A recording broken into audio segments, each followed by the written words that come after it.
lot of stuff coming. Also to note real quick, we have so much stuff to talk about. Travis Hunter, Nate, first game thoughts real quick. How do we not talk about that, man? So, I mean, there's really no more adjectives. There's no more. No, you can't just say anything else about this kid that hasn't already been said. The kid's just flat dominant. It's what's crazy is that he may be even more dominant in pads than what he is in shorts, and that's crazy to say. So this kid deserves his 1.00 recruit ranking. He's the surefire number one player in the class. He's one of the best players I've ever seen at this stage in their career. And he's coming to FSU, so you should be excited. Yeah, and that was a heck of a game on Saturday night. I swear it didn't start till like nearly midnight for whatever reason, but regardless, like we were in the Discord hanging out, watching the game, and I mean, that kid is just insane. I mean, it makes no sense. He had 2 easy touchdowns through the air. He had another one that got called back. He threw a touchdown. Yep. He got an interception. I think it was 13 catches, 232 yards. I mean, man, it was just the Travis Hunter show all night. Whenever he got on the field, you knew he was going to make a play.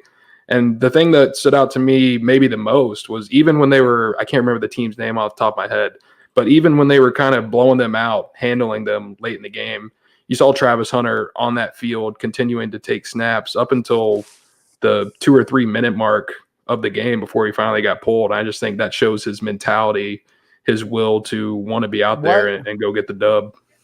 What coach in their right mind is going to single cover him?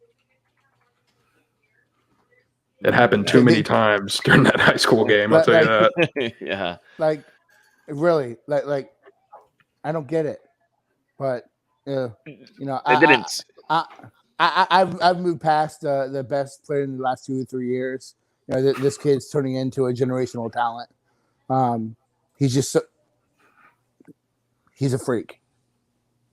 He's a freak athlete. And like Dustin said, anywhere you saw him on the field, you were watching him compete. Like, it's just not even fair. He's physical too. I remember him stiff arming a kid and almost think he punched him, but he's just got that dog mentality. And I think it's key there. You note on D-Lou about him competing throughout the whole game. And that game was over in the fourth quarter easily. And he stays in there and competes, and that's just who he is. And he throws a friggin' touchdown. I mean, I think the coach is just showing the country about how he can do everything. And it goes to show this kid just doesn't get tired. I think this coach on the broadcast mentioned to the announcers and commentators exactly what I was going to bring up. He just does not get tired. He just doesn't get tired. I mean, look at these catches. I mean, I think there was a touchdown too that didn't call. They said it was out of bounds. Hit his foot like at a smidge out of bounds too, but it was a phenomenal catch though. I mean, man, through the first 3 quarters, you can probably count the amount of plays he was out of the game on one hand. Like, he was in for the entire game and making plays throughout.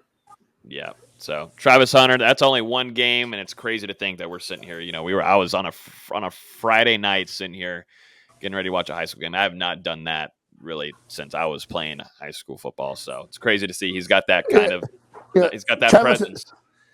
Travis Hunter produces the results and the statistics that a lot of these kids lie about. A lot of these kids kind of falsify their stats, but this kid's putting up that ridiculous just stat lines.